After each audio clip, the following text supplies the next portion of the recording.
Papaya banana juice తయారు చేద్దామండి. ఇలా ఫస్ట్ పపాయ బనానా పీసెస్ మనము కట్ చేసుకుని పెట్టుకుందాము. తర్వాత ఒక్కొక్కటి మనం ఒక పపాయ తీసుకున్నాను, 5 బనానాస్ తీసుకున్నాను.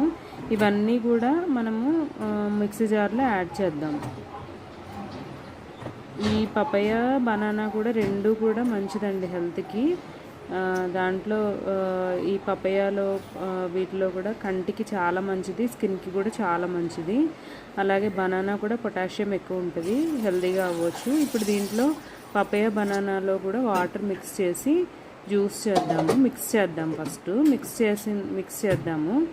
మిక్స్ చేసిన తర్వాత ఇట్లా వచ్చింది కదా, దాన్ని మనం స్ట్రెయిన్ చేద్దాము. ఒక బౌల్లో తీసుకుని స్ట్రైనర్ పెట్టుకుని అట్లాగా మనము జ్యూస్ని స్ట్రెయిన్ చేద్దాము.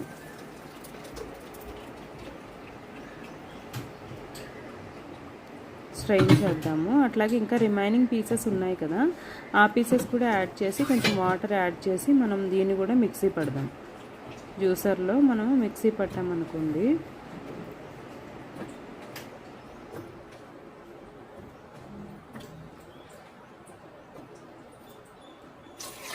వాటర్ యాడ్ చేసాము. సేమ్ ఇలాగే ఇంతకుముందు ఎలాగ జ్యూస్ అయితే ఎలా పట్టామో అట్లాగే సేమ్ మనము పడతాము. అట్లాగే జ్యూస్ లాగా అయ్యింది కదా, ఇప్పుడు మళ్ళీ దాన్ని కూడా స్ట్రెయిన్ చేసేద్దాం. సార్ తక్కువ పీసెస్ ఉండడం వల్ల అలా అయ్యింది. సో ఆ జ్యూస్ అంతా కూడా మనం తీసిన తర్వాత పల్ప్ ఉంటుంది కదా, ఆ పల్పు మనం మళ్ళీ వేరే బౌల్లో తీసుకున్నాము. దీన్ని ఐస్ క్రీమ్ చేయడం నేను మళ్ళీ నెక్స్ట్ వీడియో చేస్తాను మీకు, ఎలాగ మన హోమ్ మేడ్ ఐస్ క్రీమ్ ఎలా చేయాలన్నది. ఇదైతే మనకి జ్యూస్ వచ్చింది కదా, చాలా లిక్విడ్ లాగా చక్కగా బాగా వచ్చింది జ్యూస్ కూడా. పపాయ బనానా జ్యూస్ నార్మల్గా అయితే థిక్గా ఉంటుంది, అట్లా కాకుండా లిక్విడ్ ఫామ్లో వచ్చింది. మీరు కూడా ట్రై చేయండి. మీకు నచ్చితే లైక్ చేయండి, షేర్ చేయండి, సబ్స్క్రైబ్ చేయండి. మీరందరూ కూడా ఈ వీడియోని ఎంజాయ్ చేయండి. Thank you.